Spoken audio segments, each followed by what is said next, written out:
My new video. আজকে আমরা বেরিয়েছি এক্সিবিশনের অ্যানাউন্সমেন্টে। আমার সাথে আছে অঙ্কিতা দি। তো হাতে লিফলেট নিয়ে দুজন মিলে বেরিয়ে পড়েছি, পেছনে টোটো আসছে। তো আমরা বেরিয়েছি অ্যানাউন্সমেন্টে। আগামী কাল থেকে আমাদের এক্সিবিশন শুরু হয়ে যাচ্ছে 23, 24 ও 25শে ডিসেম্বর রূপনারায়ণপুর মায়ের আশীর্বাদ ম্যারেজ হলে। তো আগামী কাল থেকে আমরা 3 দিন থাকছি, সকলেই এসো। আর দুজন মিলে মোটামুটি বেরিয়েছি, অনেকক্ষণ ভিডিও নেওয়া পসিবল হয়নি কারণ একটু কাজও হচ্ছে, যেহেতু লিফলেট হাতে হাতে দিচ্ছিলাম। তো তোমাদের সকলকে জানাই আমাদের এক্সিবিশনে আসার জন্য আমন্ত্রণ। সকলে এসো, কাম এন্ড সাপোর্ট আস। এক্সিবিশনে এসে আমাদের এক্সিবিশনটাকে সাকসেসফুল করে তোলো। আমরা গ্র্যান্ড এক্সিবিশন কনসেপ্ট, স্থান রূপনারায়ণপুর মায়ের আশীর্বাদ ম্যারেজ হল।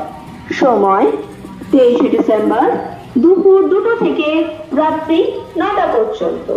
24 ও 25শে ডিসেম্বর সকাল 11টা থেকে রাত্রি 9টা পর্যন্ত।